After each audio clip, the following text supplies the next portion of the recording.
Mari kita sama-sama belajar prinsip setia dalam perkara kecil. Lukas 16 ayat 10. Barang siapa setia dalam perkara-perkara kecil, ia setia juga dalam perkara-perkara besar. Dan barang siapa tidak benar dalam perkara-perkara kecil, ia tidak benar juga dalam perkara-perkara besar. Ayat ini ada sebuah kontradiksi. Kalimat yang di atasnya, barang siapa setia. Ayat bagian B-nya ditulis, barang siapa tidak benar. Seharusnya begini, barang siapa setia, bagian B-nya barang siapa tidak setia. Namun ayat ini menjelaskan bahwa ini bukan saja berbicara tidak setia, tapi tidak benar. Ini yang mengungkapkan betapa pentingnya kita setia dalam hal-hal kecil. Saya ingin membandingkan dari terjemahan yang lain, dari AYT.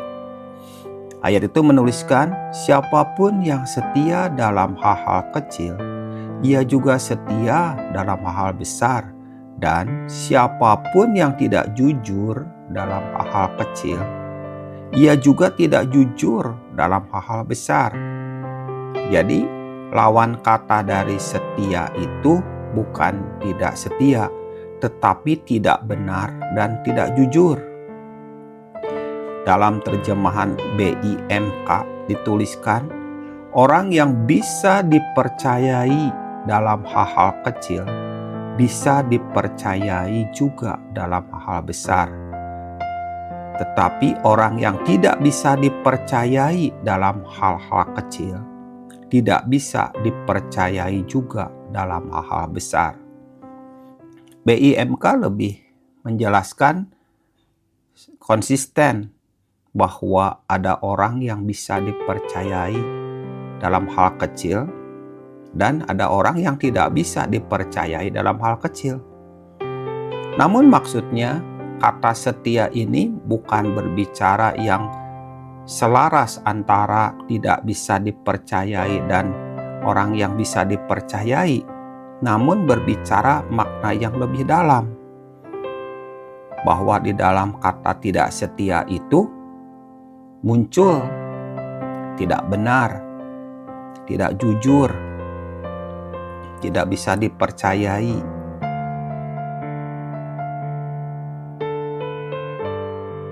Dalam terjemahan yang lain dituliskan, yaitu FAYH, kalau kalian jujur dalam hal kecil, kalian juga akan jujur dalam hal besar.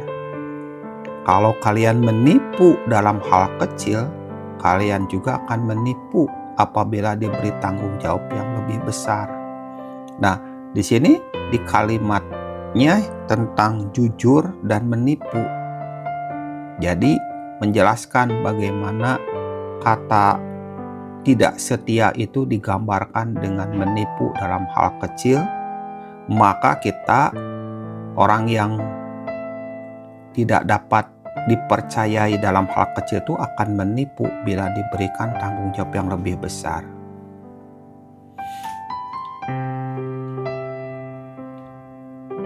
Saya ingin tunjukkan yang lain lagi. Hal ini menjelaskan prinsip tentang setia dalam perkara kecil.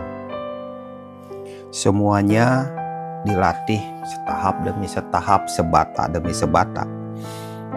Ini dilatih memunculkan sebuah karakter setia, bisa dipercayai, jujur, sehingga setia dapat dipercayai dan jujur inilah akan memunculkan sebuah kualitas baru, di mana setia dapat dipercayai dan jujur ini akan menopang kita untuk mempunyai tanggung jawab yang lebih besar.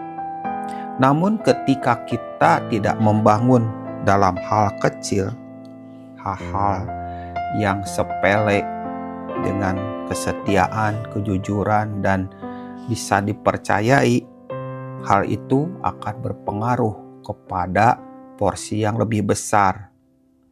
Makanya kalau dalam perkara kecil tidak ditemukan sisi benar, sisi jujur, sisi setia, sisi dipercayai, maka kita tidak akan pernah bisa menemukan ada orang yang dipercayai dalam tanggung jawab yang besar dengan karakter yang mendukungnya. Itulah pentingnya setia dalam perkara kecil.